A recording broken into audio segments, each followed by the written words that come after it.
Most producers never finish their beats. They have hundreds of unfinished project files just sitting there looping the same 8 bars over and over. Why is that? Well, it's because your brain is wired against you, and today I'm going to show you how to break the cycle. Okay, we've all had this feeling, right?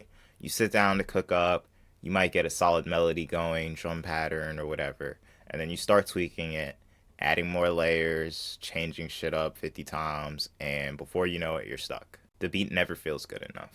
So you close the project thinking you'll come back to it later, but you never do. This is perfectionism disguised as trying to make the beat better. But let's be real, perfection doesn't exist. And the difference between great producers and stuck producers is that they finish their beats, they release them, and they move on. Alright, so I'm not gonna lie to you guys. To this day, I still have a ton of unfinished beats sitting on my hard drive that I tell myself I'll go back to and finish later. But I never do. And I used to open up old projects and just get overwhelmed.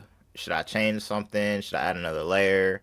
Tweak the 808s? And before I knew it, I was stuck in the loop again. And then I realized something. If I keep doing this, I will never release anything. So I've been forcing myself to switch things up, and I want to give you guys the method that I use now that actually helps me finish making beats. So here's how I broke the cycle and started finishing my music. First tip is to not fixate on your ideas and move on.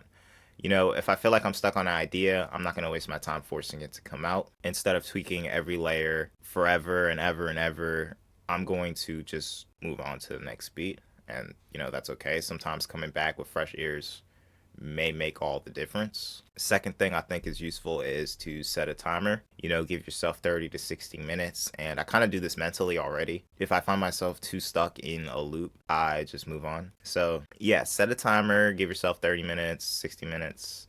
No tweaking, no overproducing. Just try to work within that time constraint and see how it goes. Third thing I would do is maybe commit to fewer sounds. You know, limit yourself to 5 or 6 core elements. If Metro Boomin can make a hit with a few sounds, then so can you. Don't overcomplicate the beat and make every sound count. Fourth thing is finish the beat before you mix. I feel like templates help a lot with this because you can have your drums sounding good off the rip and you don't have to tweak too much. You can just focus on making the beat. But yeah, just finish the beat, then worry about the mix because you can't polish something that isn't finished. And then fifth is just to stick to a structure. Have your intro, your hook, your verse, your hook, your outro. Keep it simple. Don't overcomplicate it. Look at the Billboard hits. They follow very predictable patterns, and you should too. There will always be time and room for experimentation, but, you know, get that initial structure plotted out and then do your thing. My sixth tip is one that I find very helpful, is just to set aside time to bounce your best beats. So at the end of the month, I like to set aside time to go through the best beats where I will, you know, fully arrange them, mix them down, and export the stems. This keeps me accountable and makes sure that I always have finished material ready to send out to rappers. 7 is just learn from the greats, like, you know, Southside and Metro Boomin are some examples that I fuck with heavily. Metro is very well known for keeping his beats simple and yet very powerful.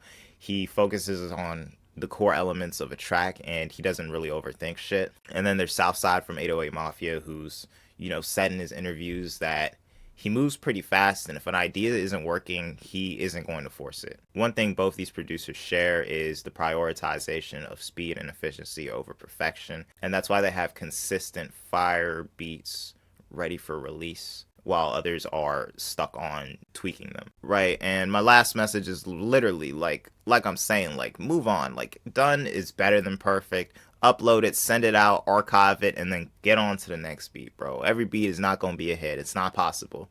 We all got weak beats, man. Anyways, finishing beats is a skill. The more you do it, the easier it gets. So stop tweaking, stop overthinking, set a timer, stick to a structure, and move on. At the end of the month, you set aside that time to finish your best beats, and that's how you become a producer who actually drops beats consistently instead of one who has unfinished ideas laying on their hard drive. Anyways, if this video helps you, drop a comment below. What's up, guys? I just wanted to thank y'all for watching the video and let y'all know that I have a Patreon available. Over there, I have an hour-long session of me recording a song from scratch, and that's over there for free. Also, for people who want to take stuff to the next level, I have a paid membership option with exclusive loop kits, drum kits, updates for my Enter the Void kit, live stream replays for my Instagram lives, solo sessions, 30% off beats. I'm shouting shouting out members in my videos, and I'm also giving them early access to videos, beat song feedback. I got 4 unreleased albums and early song releases. So if that's something you would like, go ahead and head on over to the Patreon and check it out. There's a link in the description. Thanks for watching the video once again, and I'll catch you in the next one.